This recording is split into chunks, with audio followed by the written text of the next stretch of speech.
जय हिंद स्टूडेंट, उम्मीद करता हूं आप सभी स्वस्थ, मस्त, खुश और सुरक्षित होंगे। आज की वीडियो में बहुत ही इंपॉर्टेंट डिस्कशन है। पैट एग्जाम है या एक तरह का स्कैम हो रहा है बच्चों के साथ। इसके अलावा नई शिक्षा आयोग की अपडेट है, जेई 2018 रिजल्ट से रिलेटेड न्यूज है और यूबीडीओ 2023 एग्जामिनेशन की डेट कब तक हो सकता है, एग्जामिनेशन कंडक्ट क्या हो सकता है, सिलेबस, इस पर भी डिस्कस करेंगे। वीडियो बहुत ही इंपॉर्टेंट होने वाली है, तो वीडियो को अंत तक जरूर देखिएगा। उससे पहले चैनल पर जो नया है, चैनल को लाइक और सब्सक्राइब जरूर कीजिएगा। चलिए चलते हैं वीडियो की ओर। तो सबसे पहले बात कर लेते हैं पैट एग्जामिनेशन को लेके। 22 का एप्लीकेशन फॉर्म आ गया है। यूपीएससी एक एग्जाम बड़े ईमानदारी से कंडक्ट करा रहा है और वो है पैट का एग्जामिनेशन। एकदम सही समय पे इसका नोटिफिकेशन आता है, सही समय पे एग्जाम भी कंडक्ट करा दिया जाता है और सही समय पे इसका रिजल्ट भी आता है। तो पैट का नोटिफिकेशन आ चुका है। 30 अगस्त लास्ट डेट है। 5 सितंबर तक आप उसको सही कर सकते हैं, गलत नहीं सही कर सकते हैं और एप्लीकेशन फीस जमा कर सकते हैं। ठीक है, उसके बाद आपका एग्जामिनेशन ये कंडक्ट होगा अक्टूबर के लास्ट वीक या नवंबर के स्टार्टिंग वीक में और फिर जनवरी में आपको इसका रिजल्ट देखने को मिल जाएगा। ठीक है, तो ये एग्जामिनेशन है पैट 2023 का। अब इस एग्जामिनेशन की कहानी शुरू होती है 2021 से। 2021 में पैट को यह कह के लाया जाता है कि एक ही बेर में हम बच्चों का कर लेंगे सिलेक्शन और उसके बाद जल्द से जल्द एग्जामिनेशन कंडक्ट करा के 6 महीने में रिजल्ट आने लगेगा, क्योंकि उस समय यूपीएससी की स्थिति वही थी जो आज के समय में भी है। अब ये एक्सपेरिमेंट करने के लिए पैट 2021 आया। बच्चों ने पर्याप्त मात्रा में इस एग्जामिनेशन को भरा। लगभग 18 से 22 लाख बच्चे ने पहली बार में एग्जाम दिया था। उतना लगभग दिया था, 18 लाख के आसपास बच्चों ने एग्जामिनेशन दिया था। अब उससे जब भर्ती आती है, एक तो पहले भर्ती आई लेट, भर्ती आने के बाद अभी तक वो भर्ती पैट 2023 कंडक्ट होने वाला है, वो भर्ती अभी तक पूरी नहीं हो पाई है। एक तो भर्ती उतनी नहीं आ रही है पैट से जितने बच्चे फॉर्म भर रहे हैं। अगर बच्चे फॉर्म भर रहे हैं, आपका एक बार कंपेयर कर लीजिए तो पैट 2022 में 25 लाख बच्चों ने फॉर्म भरा है और अभी तक 10,000 भी वैकेंसी नहीं आई है। ठीक, अब पैट 2021 के एग्जामिनेशन अभी क्लियर है नहीं। पैट 2022 के एग्जामिनेशन में रिक्रूटमेंट कुछ आई है थोड़ी बहुत, जिसके एग्जामिनेशन भी अभी तक कंडक्ट होने की कोई अता पता ही नहीं है और हम पैट 2023 के लिए बच्चों को एक्टिवेट कर दिए हैं और बच्चों की उम्मीदें जगा दिए हैं कि चलो भाई 2023 में दे दो, क्योंकि नहीं दोगे तो फिर तुमको कोई एग्जाम देने को तो मिलेगा नहीं। ग्रुप सी और ग्रुप डी का भले एग्जाम आए 5,000 6,000 भरो। अब पैट कंडक्ट करने का सरकार को क्या बेनिफिट हो रहा है? पैट कंडक्ट करने से सरकार को अच्छा खासा राजस्व की कमाई हो रही है, अच्छी खासी। पहले तो फॉर्म इतने पड़ रहे हैं कि भैया तबाही मची हुई है। उसके बाद सेंटर आपके पैट का जो अलॉटमेंट है वो देखिए कहाँ होता है। आपका सेंटर आपके घर के जस्ट अपोजिट पड़ेगा, मतलब 200-300 किलोमीटर एकदम आराम से, ताकि आप बस और ट्रेन का पर्याप्त इस्तेमाल करें और वहां से भी अच्छा खासा राजस्व आता है। उसके बाद एग्जाम दीजिए, रिजल्ट आ जाए और फिर भूल जाइए। 2-4 साल तक तो भूल ही जाइए। पैट कॉन्टिन्यूअस होते जा रहा है, उससे रिलेटेड जो भर्तियां हैं वो क्लियर ही नहीं हो रही हैं। तो इस एग्जामिनेशन को देने का मतलब क्या रह जा रहा है? इससे अच्छा यार वैसे ही कराओ जैसे करा रहे थे। कम से कम हर बच्चे को हर एग्जामिनेशन में मौका तो मिलेगा। यहाँ तो बच्चा अगर एग्जामिनेशन मिस कर जाता है तो उसका तो गया साल, उसके बाद वो अब इंतजार करे अगले साल में।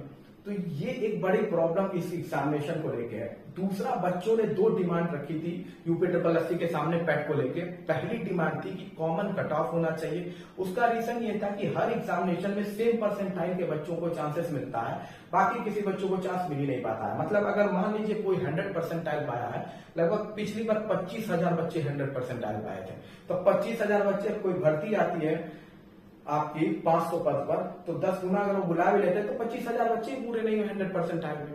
कहीं ज्यादा भर्ती आ गई, 8,000 आ गई, तब भी उनको मौका। तो कुछ बच्चों को है हर एग्जाम में मौका मिल रहा है और कुछ बच्चों को है एकदम मौका नहीं मिल रहा। तो ये बड़ी इंपॉर्टेंट चीज है। इस पर बच्चों ने डिमांड की थी कॉमन कट ऑफ की, जिसे नहीं सुना गया। दूसरी डिमांड जो वाकई में बहुत ही इंपॉर्टेंट है और इसे होना भी चाहिए, वो है आपका वैलिडिटी स्कोर कार्ड। कि जो तारीखें हैं उसको बढ़ानी चाहिए। मतलब जो 1 साल की तारीख रखी है इन्होंने, उन्हें 2 या 3 साल तो कर ही देना चाहिए। ठीक है, कि एक बार मैंने पेट एग्जामिनेशन दिया 2021 का, अब मुझे 2024 तक छुट्टी, 2024 तक वो वैलिड रहेगा। लेकिन ऐसा सरकार करेगी नहीं। ऐसा करेगी तो भाई पैसा कहां से कमाएगी? पैसा कमाना है आपको, भले नौकरी मिले ना मिले। यूपी SSSC में अगर आप नौकरी करने के लिए तैयारी कर रहे हैं तो आप 18 साल की उम्र से करिए, 30-35 तक आते आते आपका क्लियर हो जाएगा एग्जाम, कोई ना कोई क्लियर हो जाएगा, नौकरी मिल जाएगी। 18 से कंटिन्यूअस अगर आप मेहनत करते हैं तो। ठीक है, अब हम बात कर लेते हैं इस एग्जामिनेशन का होना ना होना। मुझे समझ में आता नहीं है। 21 क्लियर है नहीं, 22 के एग्जामिनेशन एक भी कंडक्ट हुए नहीं है, और 23 का रिजल्ट, 23 का आपके पास स्कोर कार्ड 5 से 6 महीने के अंदर मिल जाएगा। दूसरी बात है, जब इसका स्कोर कार्ड आएगा तब तक तो आचार संहिता लगी होगी। भाई चुनाव होंगे, सरकार का गठन होगा नई सरकार का, तब तक आचार संहिता होगी। इसमें तो काफी नुकसान अभी होने वाला है। क्या देखते हैं आगे क्या प्लान है यूपी SSSC का। यही काम SSC द्वारा भी किया जाता था। SSC केंद्र का ये बोर्ड है, इसके द्वारा भी यही चीज की जाती थी, लेकिन बच्चों ने कॉन्टिन्यूअस अपोज किया और उसका नतीजा है आज SSC का। देखिए हर एग्जाम टाइम टू टाइम हो रहा है। इनसे ज्यादा बच्चे उसके एग्जामिनेशन में बैठते हैं, ऑल इंडिया से उसमें बच्चे बैठते हैं, लेकिन वो अपने एग्जाम सही समय पे कंडक्ट करा ले रहा है। लेकिन ये आज तक उसी स्थिति में मौजूद है। ठीक, अब हम बात कर लेते हैं दूसरी इंपॉर्टेंट अपडेट की। तो ये है नई शिक्षक भर्ती को लेकर, ठीक है, आयोग को लेकर बड़ी खुशखबरी हुई। बच्चे बहुत खुश हुए हैं कि भैया कैबिनेट की तरफ से पास कर दिया गया है नया शिक्षक आयोग। अरे भाई पास कर दिया गया है, अभी बहुत स्टेप उसमें बाकी है। देखिए बात बुरी लगेगी, लेकिन फैक्ट यही है कि अभी इसके बाद ये जाएगा विधानसभा, फिर विधान परिषद, फिर इसके बाद दोनों तरफ से पास वास हो जाएगा तो फिर पहुंचेगा आपके गवर्नर के पास। फिर गवर्नर जब मुहर लगाएगा तब जाके ये आयोग बन पाएगा। ठीक है, तब जाके ये आयोग बन पाएगा। अभी आप एक स्टेप बढ़े हैं। ठीक है, ये स्टेप 2019 में भी बढ़े थे, तो ये एक स्टेप अभी बढ़े हैं। अभी बहुत लंबा प्रोसेस है। यहाँ से खुशी मत मनाइए, यहाँ से ढीले नहीं पड़ना है। अगर यहाँ से अगर आप ढीले पड़ गए ना, शिक्षक भर्ती वाले जितने हैं, तो फिर ये आयोग अभी लटक जाएगा, कई 1 साल और आगे चला जाएगा। तो यहाँ से आपको ढीले नहीं पड़ना है, कॉन्टिन्यूअस प्रेशर देंगे तभी इसे जल्द से जल्द पारित किया जाएगा, जल्द से जल्द ये आयोग बनाया जाएगा। क्योंकि अगर ये आयोग बनेगा नहीं तब तक आप लटके रहिए बेरोजगारी में लेके। ठीक है भाई, यूपी SSSC के पास बहानों की कोई कमी नहीं है। लेखपाल में उनके पास बहाना है कि केस कोर्ट में गया हुआ है, कोर्ट जब तक क्लियर नहीं करेगा तब तक हम नहीं निकालेंगे।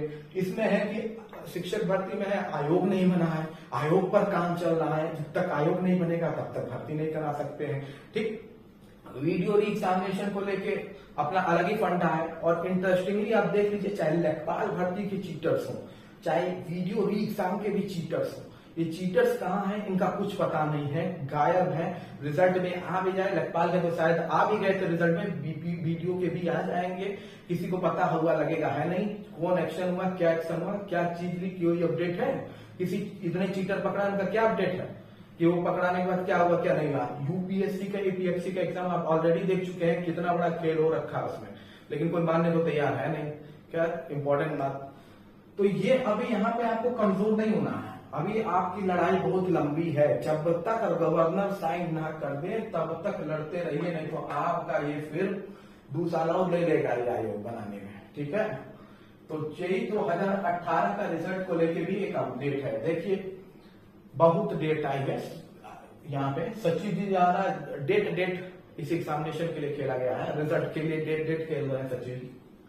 खैर सचिव जी का कहना यह था कि 20 जुलाई नहीं आया तो 30 जुलाई नहीं आया तो फर्स्ट वीक ऑफ अगस्त में आ जाएगा, यानी सैटरडे तक ये कहना है कि इनका रिजल्ट आ जाएगा।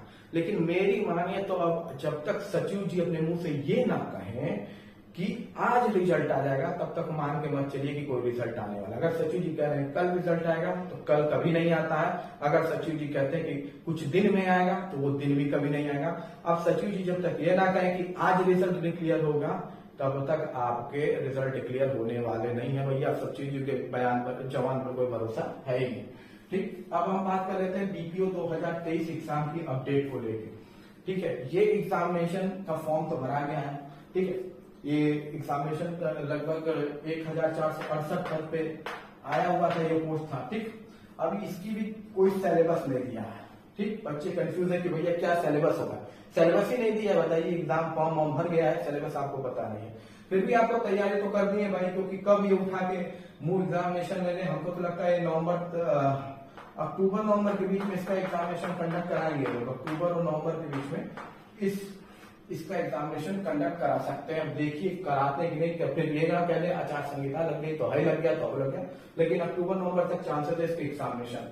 तो हम तैयारी में क्या क्या करें? अब देखिए, तैयारी में आपके पास सिलेबस तो है नहीं अभी, तो आप बस एक काम कर सकते हैं, प्रीवियस ईयर का पेपर लगा सकते हैं। इसके अलावा कुछ इंपॉर्टेंट चीज होती है जो वीडियो में पूछी जाती है, जिसमें से हिंदी एक है, ये पूछा ही जाएगा, तो इसकी तैयारी तो कर ही लीजिए। रीजनिंग पूछा जाएगा, प्रीवियस ईयर में देख लीजिए भैया रीजनिंग क्या आती है, इसकी तैयारी कर लीजिए। जीके की भी तैयारी करिए भाई, जीके की तो तैयारी करिए, करंट अफेयर, यूपी स्पेशल, ये सब पढ़ते रहिए। शुरुआत कर दीजिए, क्या जा रहा है। देखिए, आज आप ये सोच के बैठेंगे कि एग्जामिनेशन अगर आएगा सिलेबस तब हम पढ़ेंगे, तो फिर आपको देख ही रहे हैं नौकरी पाना बड़ा कठिन कार्य हो गया, खासकर इस सरकार में तो एकदम कठिन कार्य हो गया। ठीक है, तो जीके और इसके अलावा कंप्यूटर की भी थोड़ी बहुत नॉलेज रखिएगा, क्योंकि हो सकता है कंप्यूटर ऐड कर दें, क्या भरोसा है इनका। खैर, ओवरऑल है ये, आप इन 4 चीज की टॉपिक की तैयारी कर सकते हैं। ठीक है, एग्जामिनेशन अक्टूबर नवंबर में होने के चांसेस हैं, लेकिन अक्टूबर नवंबर में बड़े एग्जामिनेशन कंडक्ट होने हैं। देखिए क्या होता है क्या नहीं होता है, उससे पहले होता है। बाकी किसी भी अपडेट के लिए चैनल को लाइक और सब्सक्राइब जरूर करिए। मिलते हैं अगली वीडियो में। जय हिंद।